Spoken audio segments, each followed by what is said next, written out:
Question to Senator Kennedy from Mr. Noble.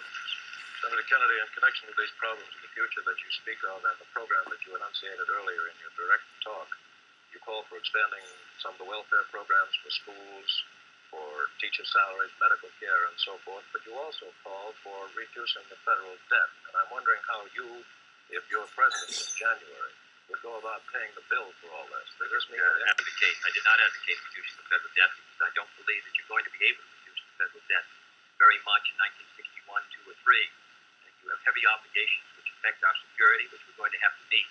Therefore, I've never suggested we should be able to retire the debt substantially or even at all in 1961. Senator, I believe in one of your speeches you suggested that reducing the interest rate would help toward... No, not reducing the interest. Reducing the interest rate, in my judgment, the hard money, tight money policy, fiscal policy of this administration has contributed to the slowdown in our economy, which helped bring the recession of 54, which made the recession of 58 rather intense, and which has slowed somewhat our economic activity in 1960. What I have talked about, however, the kind of programs that I talked about, in my judgment, are fiscally sound.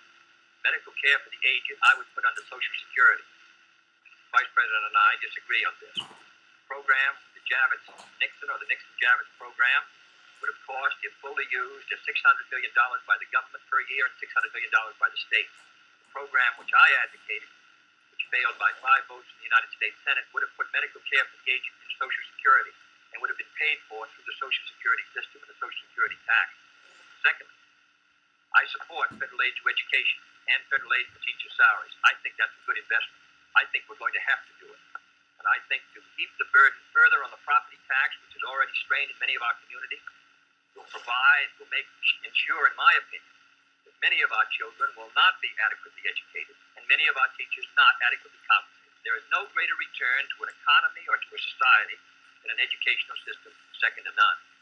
On the question of the development of natural resources, I would pay as you go, in the sense that they would be balanced and the power revenues would bring back sufficient money to finance the projects in the same way as the Tennessee Valley. I believe in the balanced budget, and the only conditions under which I would unbalance the budget would be if there was a grave national emergency or a serious recession.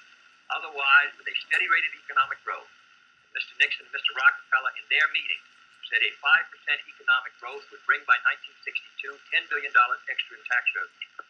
Whatever is brought in, I think that we can finance essential programs within a balanced budget if business remains supportive.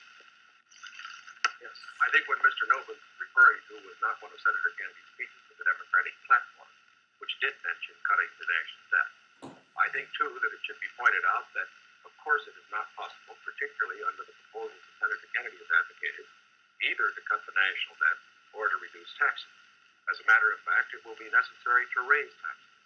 As Senator Kennedy points out, that as far as his one proposal is concerned, the one for medical care for the aged, that would be financed out of Social Security. That, however, is raising taxes for those who pay Social Security. He points out that he would make pay-as-you-go be the basis for our natural resources development. For our natural resources development, which I also support incidentally, however, whenever you appropriate money for one of these projects, you have to pay now and appropriate the money, and while they eventually do pay out, it doesn't mean that the government doesn't have to put out the money this year. So I would say that in all of these proposals Senator Kennedy has made, they will result in one of two things. Either he has to raise taxes or he has to unbalance the budget. If he unbalances the budget, that means you have inflation, and that will be, of course, a very cruel blow to the very people, the older people that we've been talking about. As far as aid for school construction is concerned, I favor that, as Senator Kennedy did in January of this year, when he said he favored that rather than aid to teacher salaries. I favor that because I believe that's the best way to aid our schools without running any risk whatever of the federal government telling our teachers what to teach. The next question to Vice President Nixon from Mr. Warren. Mr. Vice President, you mentioned schools. It was just yesterday, I think you asked for a crash program to raise education standards. And this evening you talked about advances in education. Mr. Vice President, you said it was back in 1957. But salaries paid to school teachers were nothing short of a national disgrace. Higher salaries for teachers, you added, were important, and if the situation wasn't corrected, it would lead to a national disaster. Yet you refused to vote in the Senate voted to break a tie vote when that single vote, if it had been yes, would have granted salary increases to teachers? I wonder if you can explain that, sir. Awfully glad you got that question, because as you know, I got into it at the last of my other questions, wasn't able to complete the argument. I think that the reason that I voted against having the federal government pay teacher salaries was probably the very reason that concerned Senator Kennedy when in January of this year, in his kickoff press conference, he said that he favored aid for school construction, but at that time did not feel that there should be aid for teacher salaries. At least that's the way I read his remarks. Now, why should there be any question about the federal government aiding teacher salaries? Why did Senator Kennedy take that position then? Why do I take it now? We both took it then, and I take it now for this reason. We want higher teacher salaries.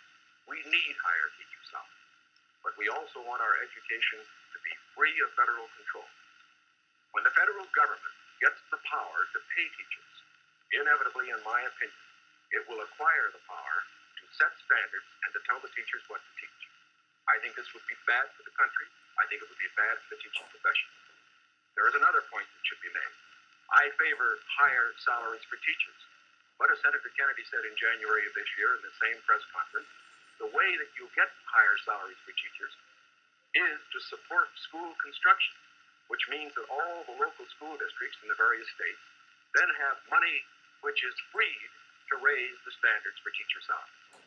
I should also point out this. Once you put the responsibility on the federal government for paying a portion of teacher salaries, your local communities and your states are not going to meet the responsibility as much as they should. I believe, in other words, that we have seen the local communities in the state assuming more of that responsibility. Teacher salaries, very fortunately, have gone up 50% in the last 8 years, as against only a 34% rise for other salaries.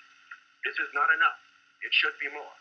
But I do not believe that the way to get more salaries for teachers is to have the federal government get in with a massive program. My objection here is not the cost in dollars. My objection here is the potential cost in controls and eventual freedom for the American people by giving the federal government power over education, and that is the greatest power a government can have. Senator Kennedy's comment? When the Vice President quotes me in January 60, I do not believe the federal government should pay directly teacher salaries, but that was not the issue before the Senate in February. The issue before the Senate was that the money would be given to the state. The state then could determine whether the money would be spent for school construction or teacher salaries. On that question, the Vice President and I disagreed. I voted in favor of that proposal and supported it strongly because I think that that provided assistance to our teachers for their salaries without any chance of federal control. And it is on that vote that Mr. Nixon and I disagreed, and his tie vote defeated. His breaking the tie defeated the proposal. I don't want the federal government paying teachers' salaries directly, but if the money will go to the states, and the states can then determine whether it shall go for school construction or for teacher salaries, in my opinion, you protect the local authority over the school board and the school committee. Therefore, I think that was a sound proposal. That is why I supported it, and I regret that it did not pass. Secondly, there have been statements made that the Democratic platform would cost a good deal of money, that I'm in favor of unbalancing the budget. That is wholly wrong, wholly in error, and it is a fact that in the last 8 years, the Democratic Congress has reduced the request for the appropriation by over $10 billion. That is not my view, and I think it ought to be stated very clearly on the record.